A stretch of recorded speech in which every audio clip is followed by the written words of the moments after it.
one of the main reasons I started my YouTube channel is I want to see people succeed. And this time of year, it's super common for all of us to set New Year's resolutions, even though we all know we only have about a 10% chance of succeeding. And a couple years ago, I found a new method that took me from a 10% chance of succeeding, a 90% failure rate, to a 90% success rate. And I want to share that with you in today's video. So let's jump in, let's talk about it.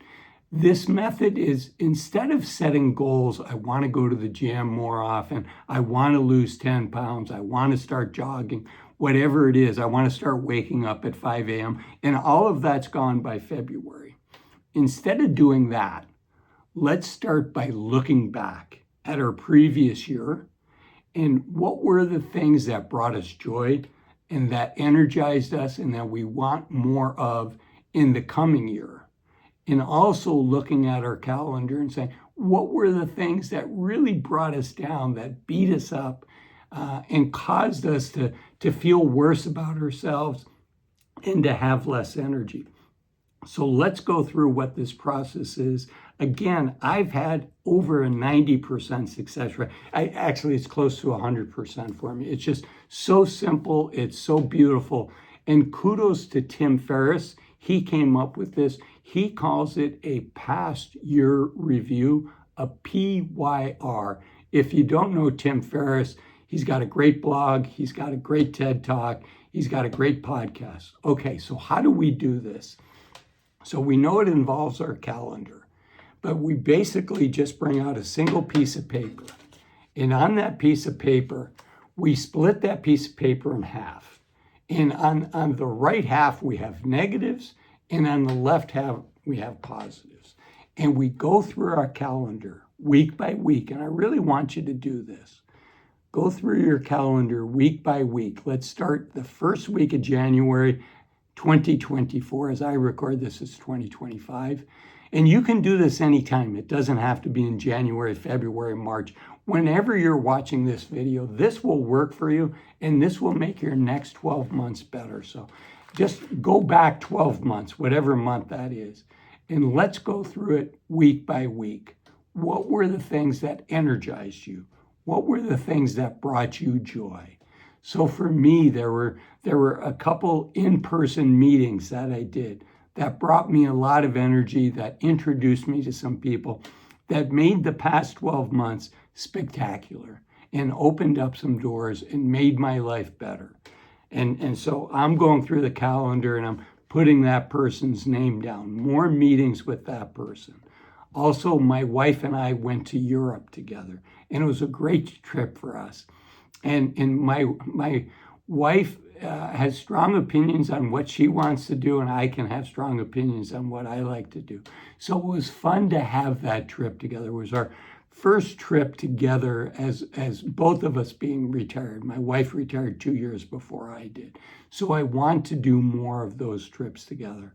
We also had our two daughters visit us in Utah, and that brought a lot of joy. So we're writing down these things that are positives. Also from a work standpoint, I had some work events that were very challenging, but also very rewarding. And while I'm retired, in some ways, this YouTube channel is kind of my job now. So there were some things both on YouTube as well as the job that I retired from that frankly were challenging, but were also invigorating, right? We like challenges, we like overcoming challenges, we like purpose in our life. So I'm writing all of those things down in the positive column.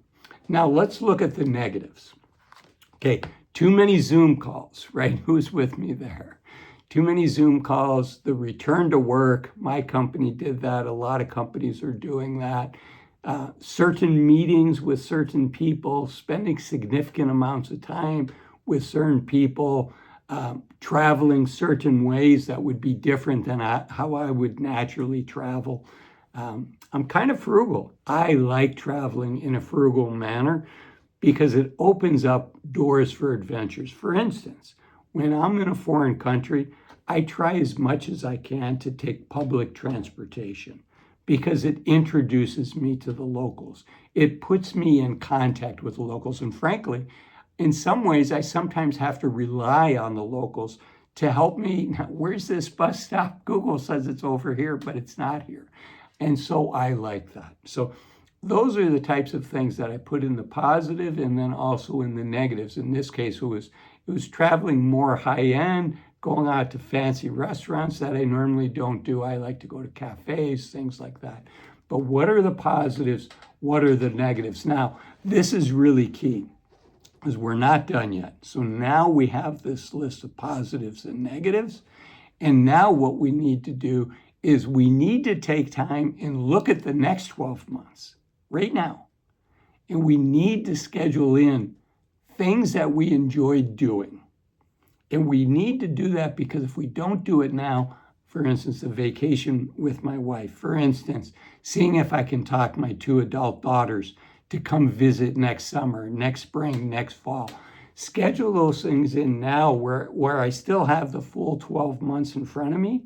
So my calendar is booked for those. When do I want to take vacation? When do I want to do certain events? When do I want to spend time with people that energize me, right? You might want to hang out with your college buddies, or you might have like some high school friends that you like to go on vacation with. Schedule that in now. Reach out to them now and say, hey, when can we do that over the next 12 months? It's super important because right now, once we get out 30 days, our calendar's probably pretty open. But as we, for instance, let's say as we approach June and we're thinking about the summer, well, you know what? Unfortunately, our July might be booked, our August might be booked, the July and August of our friends might be booked. But if we do it now, we can put those things in. And importantly, it's also important that we put together this list of negatives. And we look at that, if not on a weekly basis, I would say at least twice a month, every other week, look at this list of negatives to remind yourself of the things that we're not going to do, to remind ourselves of the things that take away, that steal energy from us. And there's a great book by Derek Sivers, I'm paraphrasing a little bit, Heck Yes or No. And I think it's a really important book. And the title is pretty much the premise of the book, but it's a quick read. It's a fun read, just really talking about the importance of what are the things that are going to bring you joy? What are the things that you're excited about doing? And let's say yes to those, and let's have the courage to say no to the other things. So otherwise our calendars get filled with things we don't want to do, with things that suck our energy from us, and we don't want to do that. Likewise, if you're getting close, if you're 10 years away from retirement, if you're 5 years away, if you're 12 months away, whatever the case is, it's the same thing. We want to make sure we're getting full advantage of the youth of our senior years. We don't want to look back and say, like, oh, I can't schedule for the summer now because my friends are all busy and my calendar's full. Likewise with our life on the yearly basis. We don't want to look back and say, I should have retired 2 years ago. I should have retired 5 years ago. And that's why I made this video here. Why waiting to 65 to retire might be a big mistake. I'll see you in it. Bye-bye.